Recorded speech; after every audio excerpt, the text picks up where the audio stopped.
Medical science के मुताबिक अगर आप रोजाना की बुनियाद पर मेकअप इस्तेमाल करती हैं तो मेकअप इस्तेमाल करने से आपके जिल्द को जो सबसे पहला नुकसान हासिल होता है वो ये है कि चेहरे पर मेकअप का इस्तेमाल करने से चेहरे के जिल्द के तमाम मसाम मेकअप की वजह से बंद हो जाते हैं और सांस नहीं ले पाते, जिसकी वजह से आपके चेहरे पर एक्नी, दाग धब्बे और दूसरी बहुत सी जल्दी बीमारियां पैदा होने लगती हैं। आपकी आंखों के गिर्द हल्के पड़ने लगते हैं और आप मेकअप की वक्ती खूबसूरती खत्म होने के बाद अपनी असली खूबसूरती से भी महरूम हो जाते हैं। दूसरा नुकसान, इस दुनिया में हर इंसान की जिल्द मुख्तलिफ होती है। कुछ की जिल्द बहुत ज़्यादा ऑयली होती है और कुछ लोगों की जिल्द बहुत ज़्यादा खुश्क होती है। इसी तरह हर स्किन के लिए मुख्तलिफ ब्यूटी प्रोडक्ट्स बनाई जाती हैं। अब जो लड़कियां बगैर अपनी जिल्द को समझे ही हर किस्म की ब्यूटी प्रोडक्ट्स का इस्तेमाल करती हैं तो वो अपने ही हाथों अपने आप को मजीद खूबसूरत करने की बजाय अपनी कुदरती खूबसूरती को भी तबाह कर बैठती हैं। अब जिन लड़कियों की जिल्द ऑयली होती है, अगर वो अपनी जिल्द को समझे बगैर ही ब्यूटी प्रोडक्ट्स का इस्तेमाल करती हैं तो उनकी जिल्द मजीद ऑयली हो जाती है।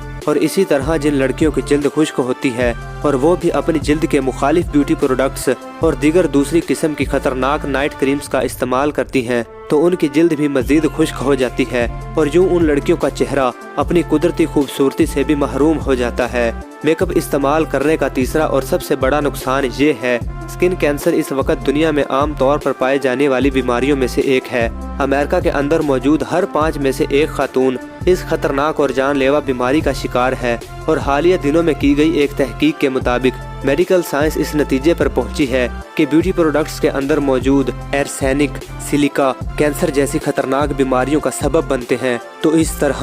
जो लड़कियां किसी गैर महरम के मुंह से झूठी तारीफ सुनने के लिए मेकअप का इस्तेमाल करती हैं, वो न सिर्फ अल्लाह की नाराजगी को मोल लेती हैं बल्कि खुद को दूसरी खतरनाक बीमारियों में मुब्तला करके अपनी कुदरती खूबसूरती से भी हाथ धो बैठती हैं।